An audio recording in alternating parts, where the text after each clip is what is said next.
Board परीक्षा 2026 में अगर आप बायोलॉजी में 95% का सपना देख रहे हैं तो याद रखिए वंशागति तथा विद्या के सिद्धांत वह चैप्टर जो टॉपर और एवरेज स्टूडेंट के बीच का अंतर है। आज के इस वीडियो में हम फालतू की बातें नहीं करेंगे, सीधे हम उन मोस्ट इंपॉर्टेंट क्वेश्चन पर प्रहार करेंगे जो पिछले 10 सालों बार बार रिपीट हो रहे हैं। मेंडल के नियमों से लेकर क्रोमोसोमल थ्योरी तक सब कुछ आज आपकी उंगलियों पर होगा। अगर आपने आज की ये क्लास पूरी देख ली तो इस चैप्टर में आपका एक भी नंबर नहीं कटेगा। तो चलिए शुरू करते हैं। तो दोस्तों हमारा जो पहला क्वेश्चन है वो है पक्षियों में लिंग निर्धारण किस प्रकार होता है। दोस्तों आप इन सब प्रश्नों को देखिए और साथ में क्या कहते हैं 5 नंबर 3 नंबर और बहुविकल्पी प्रश्न और साथ में सीरीज से प्रश्न और क्या कहते हैं हम आपको एक पेपर भी लेके आएंगे। इससे आपको समझ आएगा कैसे प्रश्न पूछते हैं, कैसे करने, सब कुछ दोस्तों आज के इस वीडियो में हम देखेंगे। बस वीडियो को शुरू से लेकर अंत तक देखिएगा। तो हमारा पहला प्रश्न है पक्षियों में लिंग निर्धारण किस प्रकार होता है। दोस्तों काफ़ी इंपॉर्टेंट प्रश्न है, ऐसे प्रश्न पूछते हैं तो इसको आप अच्छे से तैयार कर लीजिए, ठीक ना। पूरे अच्छे से डायग्राम मतलब हमने ये भी जेड और WZ नर में होता है मात्र, सब कुछ हमने चित्र के माध्यम से बता भी दिया आपको। फिर हमारा दूसरा प्रश्न है दोस्तों लिंग सहलंग वंशागति क्या है, इसकी विशेषता भी बताइए। तो ये रहा दोस्तों, इसको भी आप अच्छे से देख लीजिए और इधर भी, ठीक ना। अब दोस्तों हमारा अगला प्रश्न है, और दोस्तों जो हमारा अगला प्रश्न इतना मोस्ट इंपॉर्टेंट दोस्तों ये अपने से क्रम से आप कर लीजिएगा, ठीक ना, अपने क्वेश्चन के हिसाब से। हमारा जो अगला मोस्ट इंपॉर्टेंट क्वेश्चन वो मेंडल ने अपने प्रयोगों में मटर के पौधे का चयन क्यों किया। दोस्तों इतना इंपॉर्टेंट प्रश्न पूछिए मत, ठीक ना। तो इसके हमने दोस्तों 4 कारण लिखे, आप चारों कारण को अच्छे से पढ़ लीजिएगा, ठीक ना। ये दोस्तों काफ़ी इंपॉर्टेंट प्रश्न है। और दोस्तों एक अंतर भी आपका इसमें काफ़ी इंपॉर्टेंट अंतर कि जीन प्रारूप एवं लक्षण प्रारूप में अंतर बताइए। हमने 3 पॉइंट में लिखा है दोस्तों, 1 2 3, आप इन तीनों को भी जरूर मतलब याद कर लीजिएगा, ठीक ना। काफ़ी इंपॉर्टेंट अंतर है। और दोस्तों हमारा अगला मोस्ट इंपॉर्टेंट प्रश्न है कि स्वतंत्र अपवन का नियम पर संक्षिप्त टिप्पणी लिखिए। दोस्तों स्वतंत्र अपवन पर दोस्तों काफ़ी अच्छा प्रश्न है, ठीक ना, काफ़ी बार पूछा गया है, इसको भी आप देख लीजिए यहाँ से लेके दोस्तों, और ये उदाहरण भी, ठीक है ना, इसको आप जरूर याद कीजिएगा।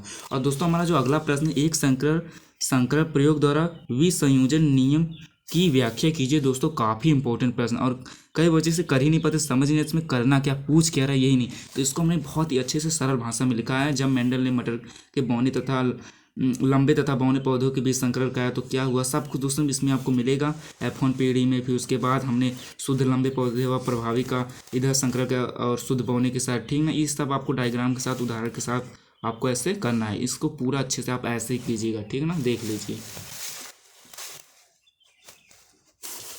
और सबसे इम्पोर्टेंट प्रश्न दोस्तों जो आपकी मतलब समझिए इतना इम्पोर्टेंट कुछ और इसमें कितना लिखना यही सही नहीं समझ, कितना बड़ा प्रश्न सब बस देख के कहते हैं। और बहुत ही सिंपल प्रश्न दोस्तों, लिंग सहलंग लक्षण से आप क्या समझते हैं। रेखांकित चित्रों की सहायता से मनुष्य में 2 लिंग सहलंग लक्षणों की वंशागति का वर्णन करना है। दोस्तों काफ़ी सिंपल प्रश्न पूछे, लिंग सहलंग लक्षण पहले आपको बताना है, तो पहले आपको लिंग सहलंग लक्षण आप लिख दीजिए, ठीक ना। उसके बाद मनुष्य में 2 लिंग सहलंग लक्षणों की वंशागति, तो पहला आप वरानता पर लिखिए दोस्तों, ठीक है ना, और इसमें उदाहरण दीजिए, ठीक ना। उसके बाद हीमोफीलिया में लिख दीजिए और इसके भी उदाहरण, ये रहे दोस्तों हीमोफीलिया पे, और ये रहा इसका भी उदाहरण,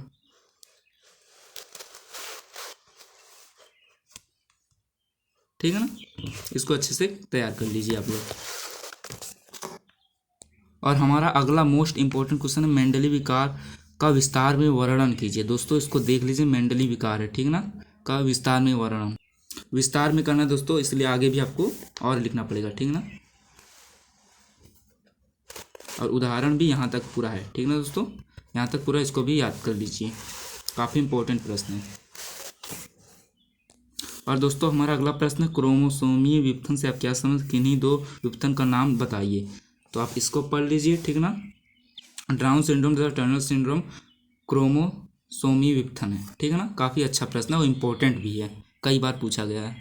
और दोस्तों हमारा जो अगला प्रश्न है, प्रश्न आप लिख लीजिएगा दोस्तों कि वंशागति को परिभाषित कीजिए। दोस्तों 2019 में पूछा गया है, काफ़ी अच्छा प्रश्न है, और यहाँ तक का आप इसको भी पूरी तरह याद कर लीजिए, ठीक है ना।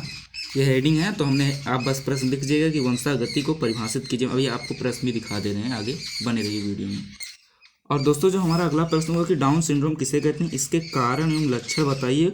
18, 20 और 22, 23 में पूछा गया दोस्तों, इसको आप पढ़ लीजिएगा, ठीक है ना। ये सीरीज से हमने प्रश्न उठाए भी, हम सीरीज से प्रश्न आपको दिखा भी दे रहे हैं, काफ़ी अच्छा प्रश्न है। और दोस्तों हमारा अगला प्रश्न, एक संकर एवं दुसंकर क्या कहते हैं टेस्ट संग्रह टेस्ट क्रॉस को समझाना है, ठीक है दोस्तों। और ये दोस्तों काफ़ी इंपॉर्टेंट क्योंकि 2022 और 24 में पूछा है, तो इसको आप अच्छे से तैयार कीजिएगा, ठीक है ना। एक संकर और दुसंकर टेस्ट क्रॉस को समझाइए, यहाँ तक का है दोस्तों, ठीक ना। इसको भी आप अच्छे से तैयार कर लीजिए। और दोस्तों एक समयुग्मित और विषम युग्मी में अंतर पूछता है, इसको भी आप तैयार कर लीजिए, ठीक ना। और क्या कहते हैं दोस्तों, आप हमें एक उत्तर बताइए, मतलब कमेंट में बताइए कि अगर हम लाल फूल और सफ़ेद फूल के बीच क्रॉस कराया जाए तो गुलाबी फूल पैदा होता है, तो उसे कहते क्या हैं दोस्तों। कई बार पूछा गया है, इसको आप जरूर बताइएगा, ठीक है। इसको कहते क्या हैं, और ये अंतर आप तैयार कर लीजिए। और उसके बाद दोस्तों ये कुछ बहुविकल्पी प्रश्न, सीधे यहाँ पे उत्तर भी आपको मिल जाएगा, ठीक है ना। ये देख लीजिए उत्तर है। इन सब बहुविकल्पी प्रश्न को भी आप तैयार कीजिएगा, और इन सब को भी, ठीक है ना। ये सब देख लीजिए, बहुविकल्पी प्रश्न हम दिखा रहे हैं आपको।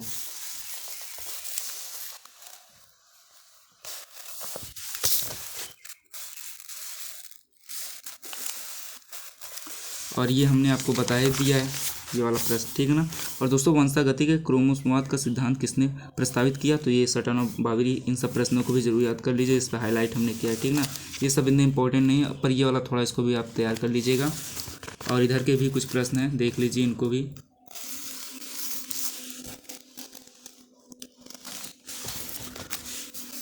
ये सब दोस्तों 10 साल मतलब 10 साल के जितने भी प्रश्न रिपीट हुए सब कुछ आपको मिल जाएगा, ठीक ना। लिंग निर्धारक किसे कहते हैं, और मधुमक्खियों में लिंग निर्धारक समझाइए, इसको भी देख लीजिए, यहाँ से पढ़ लीजिए दोस्तों, ठीक है ना। ये रहा दोस्तों मधुमक्खियों में लिंग निर्धारण।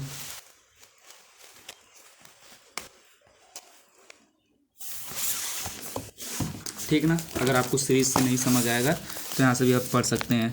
पक्षियों में तो हमने बता ही दिया आपको, ठीक है ना। और कोई सा भी प्रश्न दोस्तों, अगर ये भी हमने बता ही दिया, ठीक है ना, और ये भी हमने आपको करा दिया।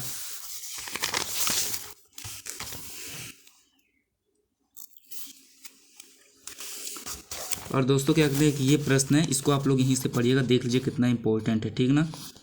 तो इसको आप लोग यहीं से पढ़ लीजिएगा, क्योंकि बस बहुत छोटा है, बहुत सिंपल भाषा में आप यहाँ पे भी लिखा है, ठीक ना। ये देख लीजिए कितना पूछा है, और हमने आपको ये भी बता दिया, ठीक ना।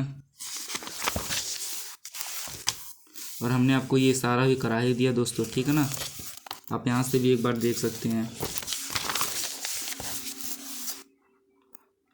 मानव में लिंग निर्धारण दोस्तों आप यहाँ से भी देख सकते हैं कितना इंपॉर्टेंट है, पर हम आपको अपने नोट से भी दिखा दे रहे हैं। मानव में लिंग निर्धारण, ये रहा दोस्तों मानव में लिंग निर्धारण, ठीक है ना। काफ़ी छोटा है, ठीक ना, इसको पढ़ लीजिए। और क्या कहते हैं, हमने ये भी आपको बता दिया, देख लीजिए कितना इंपॉर्टेंट है, और इसको किस तरीके से और पूछ सकता है यहाँ पे आप देख सकते हैं, ठीक है ना। और दोस्तों कोई सा ही प्रश्न नहीं छूटा है, ठीक है ना। हमने सब कुछ दोस्तों आपको बता दिया। अब बात आता है दोस्तों आपका, ये रहा दोस्तों आपका पेपर, कैसे प्रश्न पूछें ये भी देख लीजिए, बहुविकल्पीय प्रश्न, ठीक है ना। फिर दोस्तों इधर इंग्लिश में है, अगर चाहते हैं हम इसका दोस्तों हम सॉल्यूशन भी अपलोड किए इस पेपर का, जाके देख लीजिए, ठीक है ना। इसका सॉल्यूशन अपलोड है इस पेपर का पूरा, हम दोस्तों डिस्क्रिप्शन में लिंक लगा देंगे, जाके देख लीजिएगा, ठीक ना। पूरी तरह सॉल्यूशन अपलोड है एक एक प्रश्न का।